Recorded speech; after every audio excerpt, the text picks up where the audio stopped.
Resting is not laziness, it's trust. When you lay your burdens down, you're declaring that God is bigger than your worries. Faith means believing that while you rest, He works. Resting is one of the most powerful demonstrations of faith you can ever make. Many people believe that faith is always about action, about constantly moving, fighting, pushing, and striving. But in reality, faith is just as much about surrender as it is about movement. When you choose to rest, you are making a profound declaration to heaven and earth that you trust God enough to let go of control. You are saying that your strength, your effort, and your striving are not what holds your life together. God does. This is why rest is not weakness, it is courage. It takes courage to step back, put down your burdens, and say, God, I trust you enough to stop running in circles. The many people are addicted to motion. They think the more they do, the more they achieve, the more worthy they become in God's eyes. But rest exposes the truth: you are already loved, already chosen, already carried. You do not need to earn His approval by constantly working. By resting, you are testifying that God's promises are not dependent on your endless effort, but on His unshakable faithfulness. It is an act of humility to stop and let God be God in your life. Sometimes we think we are holding everything together, but resting reveals that it has always been His hand sustaining us. Rest is also a weapon against fear. Fear whispers, if you stop, everything will fall apart. If you pause, you'll be left behind. But faith answers, even if I stop, God is still moving. Even when I close my eyes, He is still awake. Even in my stillness, He is working all things together for my good. True rest is not just physical. It is a spiritual confidence that God is handling what you cannot. Every time you rest, you silence the lies of fear and amplify the voice of faith. You remind yourself that the outcome of your life does not depend on how frantic you are, but on how faithful God is. Think about how a child trusts their parent. When the child is tired, they don't worry about who will protect them, who will feed them, who will care for them as they sleep. They simply close their eyes and rest, fully confident that their parent is watching. That is the picture of how God invites you to rest in Him. He is saying, I've got this. While you sleep, I am working. While you rest, I am protecting. While you let go, I am holding on. That simple act of lying down and releasing your anxieties into His hands is not laziness. It is worship. It is a declaration that you trust His plan, His timing, and His care more than your own striving. Rest is not an option, it is a divine command. Too often people treat rest like a luxury they can't afford. Something they'll do later when everything is finally in order. But the truth is, God did not design rest to be negotiable. From the very beginning of creation, He modeled it. After forming the heavens and the earth, after speaking light into darkness, after shaping mountains and filling the oceans, God Himself paused and rested on the seventh day. He didn't rest because He was tired. He rested to show us that rest is sacred. If the Almighty Creator, who never grows weary, made space for rest, then surely we, who are fragile and limited, must embrace it too. When you ignore rest, you are not just ignoring your body, you are ignoring God's order. Many people glorify business as if it is a badge of honor. They wear exhaustion like proof of their worth. But business is not the same as fruitfulness. You can be constantly moving and still going nowhere. God's command to rest is not about slowing your progress. It is about aligning you with His rhythm. He knows that a restless heart becomes blind, distracted, and heavy, while a rested heart is sharp, receptive, and open. The Sabbath principle is not outdated, it is eternal. It is not only about taking a day off, but about entering into a posture of trust. When God commanded His people to rest, it wasn't just about stopping work. It was about remembering Him. To rest is to acknowledge that you are not God, you are not in control of everything, and you are not the one holding the world together. It is a conscious act of obedience that says, God, you reign, not me. To disobey rest is to live as if everything depends on you. To obey rest is to live as if everything depends on Him. Rest also protects you from burnout. God does not want you to live half alive, drained, and exhausted. His command is not a burden but a gift. When He tells you to rest, He is inviting you to step into renewal. He is reminding you that your strength has limits, but his does not. He is teaching you that your worth is not measured by your productivity, but by your identity as his child. He is calling you to stop long enough to remember where your true source is. In a world that constantly demands more work, more hustle, more output, rest becomes an act of resistance. Every time you stop, every time you step away, you are declaring that you will not be enslaved by the pressure of society. You are choosing to live by God's pace, not the world's. And in doing so, you discover freedom. You learn that rest is not time wasted, but time invested.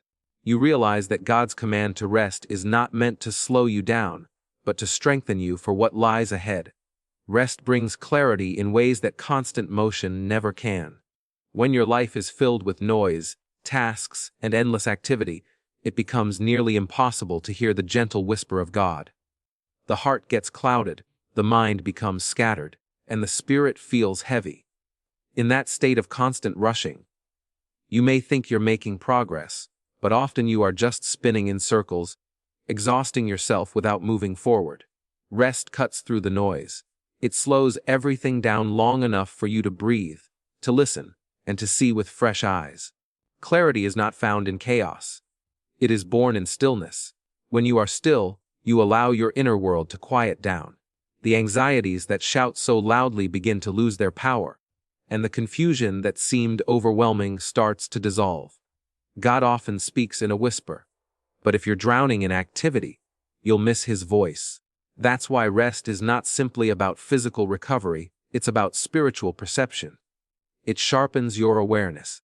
It positions you to receive direction that constant striving could never reveal. Many of the greatest revelations in Scripture came when people stopped. Moses was not rushing through his duties when he noticed the burning bush. It was when he paused and turned aside to see what God was doing. Elijah heard God's voice not in the fire, not in the earthquake, not in the wind, but in the still small voice after he had withdrawn. Jesus himself often withdrew from the crowds to rest and pray, showing us that divine clarity comes when we step away from the noise. If the Son of God needed to rest to hear clearly, how much more do we? Clarity of spirit is not just about hearing God's voice. It is also about seeing your own life more truthfully. When you are worn out, small problems feel massive, minor conflicts feel unbearable, and decisions feel impossible. But when you rest, perspective shifts. Things that once felt overwhelming suddenly seem manageable. What looked like a mountain reveals itself to be a small hill. What felt confusing becomes simple. Rest resets your vision and clears away the fog. Rest also helps you realign with purpose. Busyness has a way of pulling you in every direction, scattering your focus. You end up pouring energy into things that don't matter, simply because you never slowed down long enough to evaluate. But when you rest, you regain focus. You remember what actually matters and what doesn't. You stop wasting energy on distractions and start investing in destiny. Rest helps you return to the center of who you are and what God called you to do. Rest is therefore not optional if you desire wisdom, guidance, and direction. The clarity you are praying for may not come in the middle of your rushing. It may only come when you stop. The answers you seek may be waiting for you in the quiet space, where you finally put down your burdens and listen. In stillness, you don't just recharge your body, you recalibrate your spirit, and once that clarity comes, you move forward not in confusion, but with confidence. Rest is not just recovery, it is preparation. Every mission, every assignment, every breakthrough requires strength, and strength is not built by endless motion, but by knowing when to pause. A soldier does not fight day and night without stopping. A wise general knows that battles are won not only by strategy, but by timing, by pacing, by entering the fight with full strength. In the same way, God calls you to seasons of rest, because He knows the weight of the future He has placed on your shoulders. He knows what lies ahead, and He understands that you cannot fulfill your mission if you are depleted. Rest becomes the training ground for resilience, the preparation space where your spirit, your body, and your mind gather the strength they will need for what's coming. When you neglect rest, You show up to your assignment wary, distracted, and half alive. You may still push forward, but your impact will be smaller, your clarity weaker, and your endurance shorter. But when you obey the call to rest, you arrive at your mission with energy that cannot be shaken, with peace that cannot be stolen, and with focus that cannot be broken. Rest does not make you weaker, it makes you unstoppable. Think about an athlete preparing for a race. Training is critical, but rest is equally essential. Muscles do not grow during the workout, they grow during the rest. Without recovery, the body breaks down. Without pauses, the training becomes destruction instead of growth. In the same way, your soul cannot expand under constant strain. Rest allows the lessons of your struggle to settle deep, allows your spirit to absorb wisdom, and allows your heart to regain balance. What looks like inactivity is actually growth taking place beneath the surface. Even Jesus showed us this principle. Before he began his ministry, he spent 40 days in the wilderness, not rushing, not performing, but being strengthened, tested, and prepared. He withdrew often to lonely places to pray, because he understood that public power requires private rest. The miracles, the teachings, the endurance through suffering were fueled by the times he chose stillness. If the Son of God himself prepared through rest, then it is not optional for us. It is essential. Your mission is not small. The calling on your life requires clarity, stamina, and resilience. That is why God sometimes interrupts your striving with a command to pause. He is saying, you cannot step into what I've prepared for you until you lay down what is draining you. Rest sharpens your edge. Rest fills your cup. Rest arms you with the strength to walk into battles and victories that your weary self could never handle. The next chapter of your journey is waiting, but you will not be able to embrace it in a state of exhaustion. Rest is not delaying you, it is equipping you. God is not holding you back, He is strengthening you for the right moment. What feels like stillness is actually preparation, and what feels like waiting is actually training. When you learn to honor rest, you will discover that you are not losing time, you are gathering power for your mission. Rest is one of the most powerful tools God has given for healing and renewal. When you push yourself past the limits, your body begins to weaken, your emotions grow unstable, and your spirit feels heavy. Stress, fear, and exhaustion are silent thieves that drain life out of you, often without you realizing it. But God, in His wisdom, built into creation a rhythm of restoration. Just as the night follows the day, just as seasons shift from labor to harvest to dormancy, your life too was designed with cycles of rest. It is in those moments of intentional pause that God begins repairing what has been broken, mending what has been wounded, and strengthening what has grown weak. Rest is the soil where healing takes root. Physically, your body cannot sustain endless motion. Muscles tear, cells break down, energy depletes. But when you stop, when you allow yourself to sleep, when you breathe deeply, the body begins to repair itself. Rest is medicine, often more powerful than the treatments we try to substitute for it. Spiritually, the same truth applies. A restless soul cannot absorb peace, cannot receive wisdom, cannot walk in joy. But when you rest in God's presence, He restores your soul in ways no amount of striving ever could. Emotional renewal also flows out of rest. Anxiety thrives in constant motion. When you keep moving, keep chasing, keep doing, you rarely give yourself the space to process pain, to face wounds, to release burdens. But rest slows you down enough for your heart to breathe again. It allows you to feel what you've been avoiding, and more importantly, it allows God to enter those places of ache and bring comfort. The tears that fall in rest are not weakness, they are cleansing. The peace that settles over you in stillness is not emptiness, it is restoration. Consider how Jesus invited the weary to come to Him for rest. He did not say, "Come to me and I will give you more tasks." He said, "Come to me and I will give you rest for your souls." That is a healing promise. It is a reminder that the deepest restoration is not found in escape, distraction, or achievement. It is found in Him. When you lay down your burdens and rest in God's presence, something shifts. What felt heavy becomes lighter. What felt broken begins to heal. What felt lost starts to return. Rest renews not only what is broken, but what is forgotten. It reminds you of your strength, your purpose, your identity. Sometimes in the noise of life, you forget who you are, you forget whose you are, and you forget that you are loved without condition. But in rest, God whispers reminders. He renews your courage. He restores your faith. He rebuilds your hope. The healing that happens in rest is not always visible on the outside, but it is powerful on the inside. By the time you rise, you are no longer the same person who laid down. You are stronger, clearer, and ready to move forward in wholeness. Rest is not only for your benefit, it is also an offering to God.